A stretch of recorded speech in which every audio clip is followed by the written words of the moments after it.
titulada Apropiación Social, Tecnología y Episteme Titular. En el 2007, con el apoyo de investigadores venezolanos y latinoamericanos, funda Invecon como un espacio de encuentro y reconocimiento de los investigadores de la comunicación venezolanos y de los países latinoamericanos afiliados a la Asociación Latinoamericana de Investigadores de la Comunicación. Fue reconocida y ha sido reconocida nacional e internacionalmente con el Premio Nacional de Periodismo, Investigación y Docencia y la Orden en Primera Clase Jesús Enrique Lozada de la Universidad del Zulia, entre otros logros. Bueno, obviamente, como comentaba Alexandra, la doctora Marisabel Neuma fue la presidenta fundadora de Invecon, pues un aporte impresionante en el ámbito tecnológico y en el tema de la apropiación social. Bueno, le doy la palabra a la doctora Marisabel para su conferencia. Muy buenos días. Es para mí un honor y un gozo estar con ustedes hoy en la inauguración o en la continuación de esta reunión de investigadores venezolanos de la comunicación. Y no puedo comenzar mi conferencia o mi charla sin dar las gracias a la Universidad Monte Ávila y a todas las universidades venezolanas que siguen enviando a sus investigadores y apoyándonos con sus recursos y simplemente con estar allí para que Invecon siga siendo este espacio de reunión que ha sobrepasado ya más de los 10 años, porque desde el 2007, cada 2 años y solo por una pandemia, dejó de reunirse, dejó de convocar a los investigadores de la comunicación venezolanos y internacionales. Hay muchos investigadores aquí de otros países que cada vez que hay una edición del evento nos acompañan. Entonces yo me siento muy orgullosa, muy agradecida, y en especial hace falta que aquí se nombre a 2 personas que son los motorcitos logísticos detrás de Invecon a través de los años, como es Ángel Páez y Andrés Cañizales. Ellos dos hacen todos los esfuerzos para que Invecon continúe, para que exista el sitio web, de manera que ahora también tenemos una revista y eso hay que reconocerlo, como es mi gran orgullo ver que a pesar de cualquier cosa impera la tolerancia, el respeto a los investigadores. Es decir, es un espacio precisamente para compartir ideas y para traer nuestros hallazgos de investigación. Sigue ese espíritu a través de los años y yo me siento muy orgullosa. Bien, el tema del evento tiene que ver con la apropiación social y vamos a hablar de la parte teórica que sostiene esa apropiación. Yo voy a compartir aquí mi pantalla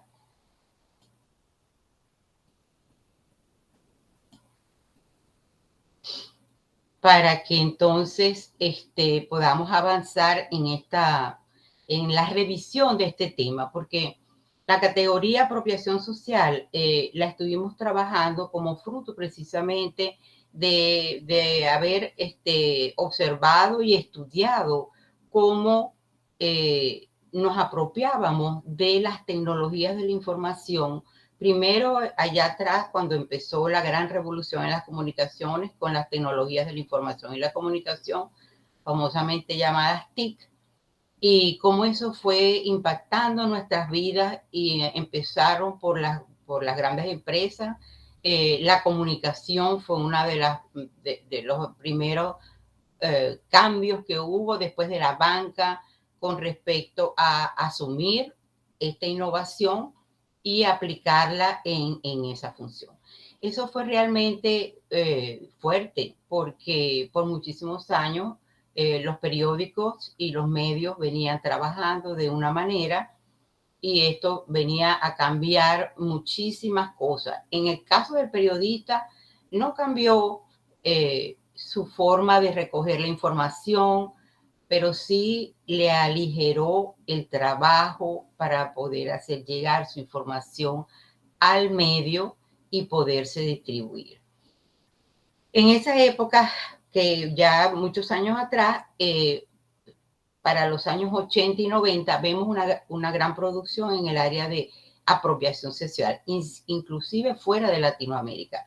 Porque esta es una categoría que usamos mucho, una categoría teórica que usamos mucho en latinoamericanos, porque nosotros realmente tenemos que asimilar, adaptar la tecnología o, en este caso, cualquier cosa que nos sea ajena, ¿verdad? Pero que debemos incluir en nuestra vida para poder estar a la par del resto del mundo.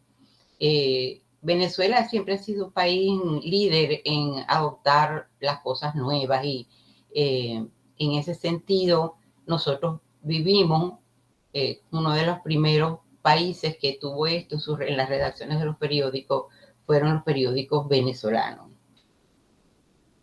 Entonces, después, y en los últimos 15 años, podría decir que la apropiación social, esa categoría la vamos a conseguir más, pero en las políticas públicas, lo que es muy importante porque en realidad uno crea y uno trabaja para que después eso se vea reflejado en políticas y en acciones que afecten realmente a las comunidades. Y la apropiación social se ha estado utilizando como una manera de indicar que estamos tratando de transformar a las comunidades y que las comunidades de hecho se apropian de lo que, de las novedades que no son tecnológicas solamente, puede haber procedimientos, puede haber cambios en las estructuras. Entonces, sobre todo para los países de la periferia, ese concepto ha ayudado a poder establecer algunos indicadores de que si todas estas recetas o todos estos movimientos para cambiar a la sociedad o para impulsar, o como se dice ahora, empoderar a las comunidades, ese empoderamiento y después la sustentabilidad de ese empoderamiento, se habla entonces de apropiación. Entonces, de allí viene la inserción de esta categoría en las políticas públicas. Empoderamiento, queremos empoderar a las comunidades, ¿verdad? Y para que ellos mismos construyan soluciones a sus problemas, ya que ya han fracasado las recetas anteriores de cómo podemos influir en las comunidades para mejorar su calidad de vida. Y necesitamos, y se descubrió que para que esto sea sustentable, se debe llegar a un momento de apropiación. Esto ya viene desde el 2004. Por ejemplo, Serge Proust dijo que él hacía estudios sobre los usos.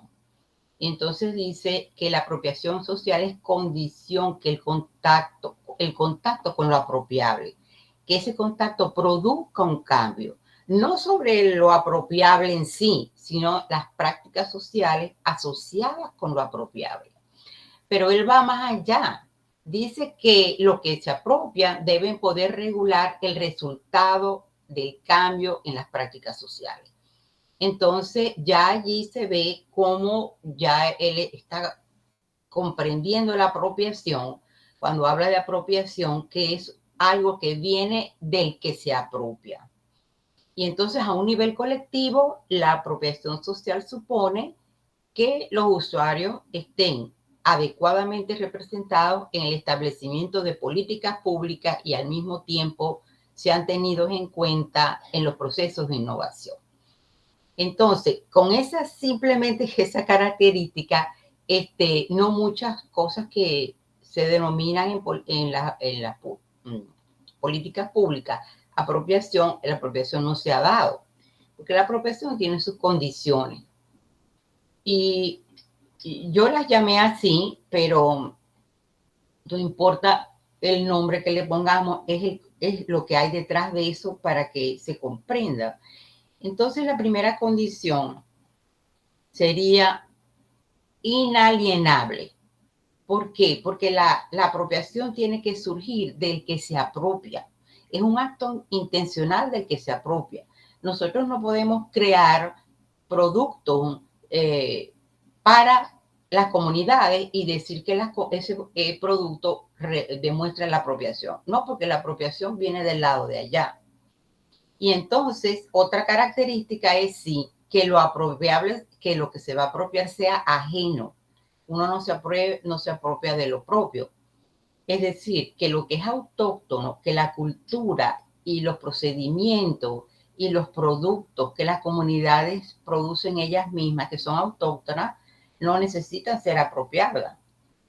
Lo otro es que todo este proceso en nuestros países va desde la relación, porque la identidad del sujeto de la apropiación se establece a partir de su comunidad, de su grupo primario.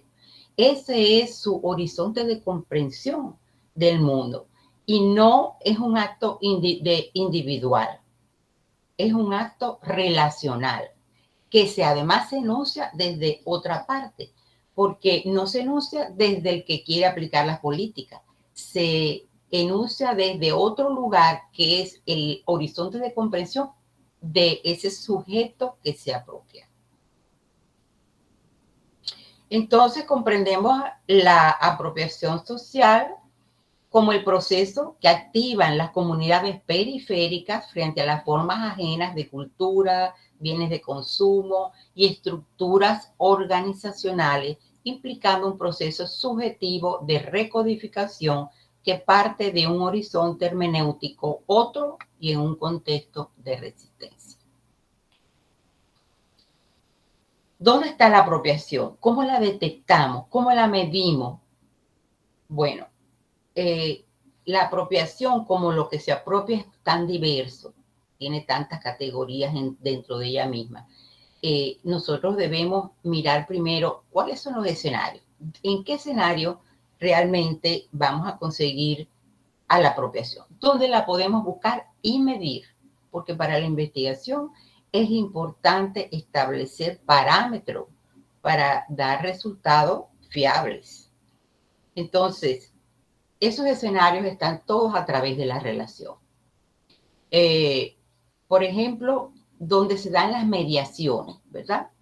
Como decía Martín Barbero en sus estudios de recepción, el receptor no es pasivo frente a los mensajes de los medios de comunicación y la compleja relación que se establece entre el público y los mensajes se transforma en mediaciones que se independizan de la fuente originaria y con un significado propio pasan a formar parte del acervo cultural popular.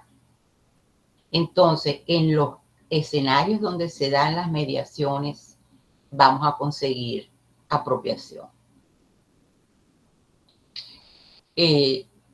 Desertó dice que los estudios sobre el consumo se centran en estudiar lo que se vende, cuánto tiempo se ve la televisión, qué se consume, pero soslayando siempre lo que sucede una vez que se ha comprado o se ha consumido lo que se ofrece.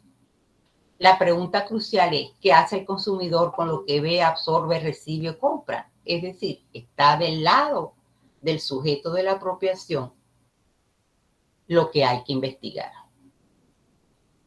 También otro escenario sería la cotidianidad. Ese ámbito familiar es propicio para la producción de sentido y el sujeto de la apropiación produce sentido, le da un nuevo sentido a esto, al consumo y a todo lo que él recibe. No lo recibe como tal. Eso se le agrega una significación extra, que es lo que va a producir la apropiación. Entonces, la cotidianidad. Hay que ver las cosas cotidianas que pasan todos los días, ¿verdad? Y que es en donde se está intercambiando acciones y apropiables, los videojuegos, internet, el receptor se reconoce en los mensajes y el medio reconoce al receptor. La mediación se vuelve así apropiación. La cultura masiva transgrede y negocia con la cultura culta y la popular. Después vienen las tácticas de resistencia. Siempre va a haber resistencia a los procesos que iniciamos. Lo digo iniciamos porque vamos a pensar en que estamos tratando de hacer como política pública un movimiento hacia las comunidades y vamos a recibir resistencia. ¿Por qué? Porque decía Michel de Certeau que había una diferencia entre estrategias y tácticas. Las estrategias son planificadas por un sujeto que desde afuera de una situación puede planificar un curso de acción. Pero cuando ese sujeto no dispone de un lugar propio y de su total control frente a ese evento, ¿verdad? Debe fabricar casi sobre la marcha porque se mueve en lugares de enunciación distintos, ajenos, entonces produce tácticas de resistencia que producen las comunidades populares para evitar imposiciones, mecanismos que precisamente por su carácter de táctica logran burlar la normativa. Y de eso sabemos muchísimo los venezolanos. En este momento, y una de las ponencias que estuve escuchando ayer era cómo los flujos migratorios van cambiando y se van adaptando según los problemas o las imposiciones que aparezcan. Y en ese sentido, eso son tácticas de resistencia. Lo híbrido. Entonces, ya al llegar aquí, vamos a conseguir en las comunidades que hay una cuestión híbrida en la cultura. Nuestras culturas latinoamericanas son híbridas. Desde que llegaron los españoles y los portugueses, entró esa hibridez, ese sincretismo en la cultura y eso ha sobrevivido. Todavía es aquí común ver cómo encontramos elementos culturales de diferentes partes de los países representados de alguna manera en un sincretismo, y esa hibridez nos debe llevar a reflexión en los momentos de apropiación. Y por último está la complicidad del dominado. Entonces, si seguimos a Bourdieu, en la primera tipo, él dice que hay dos tipos de dominación, la de hecho, la concreta y la simbólica. Y aquí estamos hablando de una dominación básicamente simbólica, porque esta es una dominación que está en el lenguaje, en las costumbres, allí vamos a conseguir la dominación simbólica y es a ese nivel que se produce la resistencia y que se produce la complicidad del dominado, porque en la apropiación social el que se apropia es cómplice. Quizás no se encuentre consciente de toda la trama de dominación en la que vive, pero en el ejercicio de la apropiación, al asignarle nuevas significaciones a ese mundo de mercancía, prácticas culturales e instituciones formales que no poseen originariamente estos significados dentro del contexto social, se subvierte la violencia simbólica. Y no es que desaparezca, ya no se encuentra en este contexto social con toda impunidad. Hay una complicidad, el que se apropia es cómplice. Por último, quiero hacer énfasis en que cuando vamos a usar la categoría apropiación social como un resultado exitoso de empoderamiento y sostenibilidad en las comunidades que intervenimos desde las políticas públicas, se debe cumplir las condiciones. Es decir, no podemos hablar de apropiación si no se cumplen las condiciones de las que hemos hablado y hay que establecer indicadores medibles en los escenarios, ¿verdad? Operadores. Hay que cumplir con eso para que podamos realmente hablar de apropiación social. Bien, muchas gracias. Espero no haberme sobrepasado del tiempo. No estoy escuchando a nadie, lo que me preocupa. Sí, por aquí estamos atentos, además, y agradecidos por esa presentación. Profesora, yo tengo solamente unos comentarios. Ahora nos vamos a las sesiones de los dos grupos que deben iniciar su trabajo el día de hoy, y antes de que el profesor Ángel cierre por completo, pues me parece que este es un tema esencial. Por lo que entiendo, usted es la experta y me comentará, las TIC en todo caso no afectan la vocación del comunicador, simplemente hacen su cambio en el proceso de, por ejemplo, la recogida de información y del manejo de la información como tal. Este tema de la apropiación social, pues, se relaciona con el cómo transformar las comunidades y de cómo las comunidades abrazan la realidad en la cual se encuentran y, aunque no estén conscientes, como decía hace unos minutos, pues el proceso se sigue dando porque es la misma realidad la que va hablando y es la misma persona la que va encontrándose con esa realidad para volverse en el fondo una comunidad transformadora, ¿no? Y la importancia de poder medirla, de poder sistematizar esta apropiación social, que no es un término, digamos, romántico, sino que es un aspecto que dentro de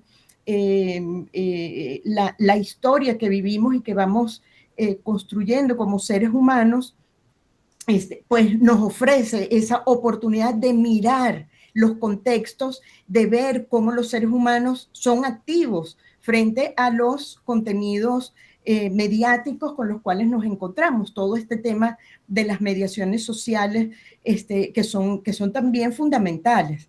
Entonces, bueno, yo solo puedo agradecer el que nos comparta esta información, que es parte de sus estudios de tantos años. Además, no es corto el recorrido, es profundo, es largo y extenso, y yo de verdad agradezco profundamente el que también Ángel nos haya dado la posibilidad de encontrarnos el día de hoy.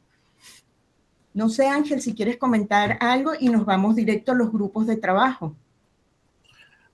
Hola, ¿qué tal? ¿Cómo están? Bueno, yo tengo dos comentarios y una pregunta, ¿no? Ayer hablábamos de los temores. Bueno, en primer lugar, quería como poner en contexto también una de las condiciones de la apropiación, que es la relación, ¿no? Esto es algo que es muy curioso, lo estudió por mucho tiempo el profesor Moreno en Venezuela, en el contexto venezolano. Esto no ocurre en muchos países o en la mayoría de los países, y pongámoslo en contexto, si en una casa viven 8 personas y 4 personas son adultos mayores que no tienen acceso a la tecnología, podemos decir que todos tienen acceso a la tecnología, porque es que el venezolano tiene acceso, usa, y veremos si se apropia o no, desde la relación. Es decir, la abuelita que necesita tener acceso a su cuenta de banco, pues tiene al hijo, tiene al nieto. Eso no ocurre en otras sociedades, donde el adulto mayor está solo, abandonado, en fin. Sabemos que las condiciones de Venezuela han cambiado mucho, pues el momento histórico en el que esto fue estudiado fue otro, pero yo creo que persiste eso, ¿no? Quería como primero poner en contexto eso. Luego, pues cuando yo abordo en mi tesis doctoral la categoría de apropiación, que es uno de los pivotes, como decía Rigoberto Lanz, teóricos del gobierno electrónico, no nace así esa teoría. O sea, si no hay apropiación, pues no hay gobierno electrónico, porque desde mi punto de vista no es simplemente poner un sitio web, ofrecer unos servicios y mandar a los ciudadanos a la taquilla para que paguen por la cédula. Esa es la visión que tienen muchos políticos en América Latina. Y bueno, y por último, ¿es viable? Y esto sí sería una pregunta para María Isabel, en medio de este bombardeo y esta invasión de las redes sociales y ahora de la inteligencia artificial, ¿es viable la apropiación social? O, digamos, o se vuelve más difícil en el contexto del 2023.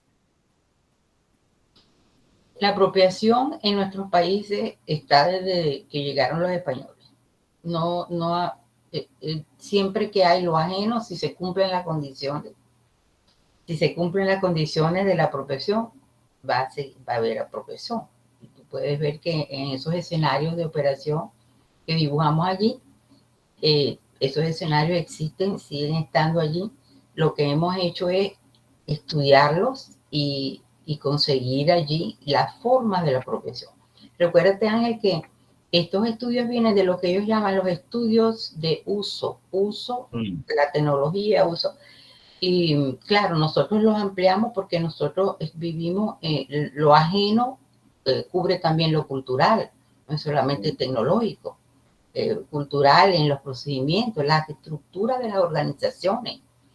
Todo eso se vuelve apropiable, es ajeno. Entonces, en nuestros países podemos estudiar esto y ahora que veo que está incluido dentro de las políticas públicas, pues me parece indispensable aclarar bien el concepto para que nos sirva a todos, pues, porque estamos trabajando eso como un marco teórico para explicar lo demás. Y es importante aclararlo allí. Pero claro, yo creo que el proceso de apropiación sigue. Lo que ha cambiado es el enfoque que los investigadores le estamos dando a la categoría. La estamos aplicando a otras cosas porque, bueno, vamos evolucionando. Pero no es porque se desaparezca la apropiación en nuestros países, para nada. Mira, ahora viene la inteligencia artificial. ¿Tú te imaginas? Eso va a ser un cambio, pero mucho más grande de lo que hemos visto ahora, mucho más grande. Y va a impactar, por supuesto, por todos lados, porque ya el mundo está globalizado. Entonces, ¿qué tenemos que hacer con respecto a esto? Bueno, estar claro que cuando empezamos un esfuerzo, ¿verdad?, de intervención de las comunidades para el empoderamiento, para la sustentabilidad, hay que estar claros en de qué lado, es decir, si el sujeto es el que se apropia y el sujeto no se apropia, entonces nuestros esfuerzos han fracasado. A lo mejor no se apropia por un proceso de resistencia, pero hay que ver la realidad de los hechos. Entonces, allí es donde a mí me ha preocupado ver cómo se usa el concepto a nivel de las políticas públicas. Pero preparémonos porque ahora vamos a ver los grandes cambios que va a producir la inteligencia artificial, que como te digo, es una cosa muy diferente y el impacto de cambio va a ser muchísimo mayor. Ya lo estamos viendo y la gente me dice, bueno, ¿y cómo se puede parar eso? Bueno, no se puede parar porque el problema es que hemos producido tanto conocimiento, tanta información la humanidad ha producido en los últimos años y se ha hecho público porque las mismas tecnologías lo han permitido, que ya nuestro cerebro no es capaz, no somos capaces de manejar toda esa información, ¿verdad? Ni siquiera de saber que existe y tener acceso de alguna manera. La única manera es recurrir a la ayuda tecnológica para que esa información nos sirva de algo, si no se tendría que quedar guardada allí. Y bueno, eso no va a pasar porque eso es un movimiento, es como una cosa que empuja, una ola que va empujando y que va resolviendo problemas. El problema ahorita es que hay mucha data y no hay cómo usarla. ¿Cómo lo uso? Bueno, creo la inteligencia artificial para que me ayude a procesar esa data y me dé los resultados que yo necesito para esta situación. Allí vamos con la inteligencia artificial, como todas las evoluciones tecnológicas tienen su lado negro y su lado positivo.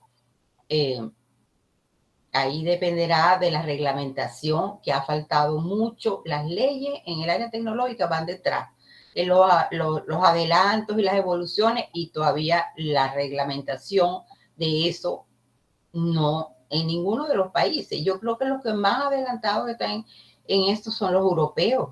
Ellos sí han hecho un esfuerzo por reglamentar, y por ejemplo el tema de la privacidad, ¿verdad? Eso es un esfuerzo, porque a eso atenta contra el individuo, contra el sujeto. Nosotros lo llamamos sujeto. Atenta porque le quita todo lo que él tiene, que es su vida privada. Entonces, en ese sentido hay que ponernos a favor de que se reglamenten las comunicaciones y el uso de la tecnología, y ahora de la tecnología de la inteligencia artificial, en el sentido que poner un límite hasta donde puede llegar, sobre todo con respecto a el individuo, al sujeto que va a ser bombardeado y que por esa inteligencia artificial.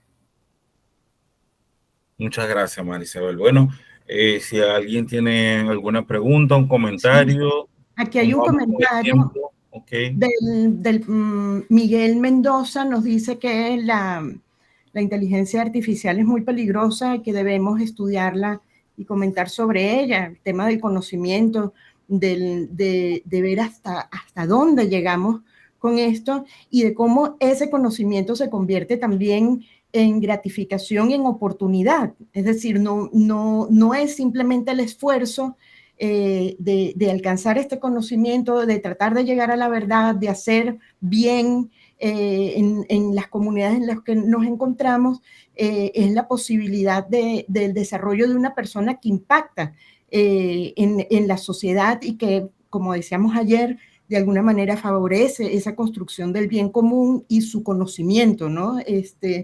Entonces, bueno, si me permites, Ángel, yo simplemente despido ya esta sesión. Creo que ha valido la pena tomarnos estos minutos extra, porque realmente tratamos un tema que es de suma importancia, que parte de una investigación profunda, y que, bueno, yo en lo personal quisiera poder conocer mucho más. En esto te comprometo, Marisabel, a que continuemos encontrando. Estamos a la orden. Perfecto, perfecto. Entonces, bueno, muchas gracias. Los invito a la sesión de esta tarde a las 2 con la profesora María Solano, decana de la Facultad de Humanidades y Comunicación de la Universidad San Pablo CEU de Madrid. Y a continuación también creo que ya están organizándose los grupos de trabajo con la profesora María Fernanda y la profesora Guanipa, pues bueno, para continuar con profundizar en los temas, encontrarnos, seguir construyendo con la esperanza de que realmente nuestro trabajo es no un granito de arena, sino una gran oportunidad para seguir construyendo. Muchísimas gracias, nos vemos pronto. Gracias. Hasta luego. Bien. Hasta luego. Luego, muchas gracias. Chao, chao.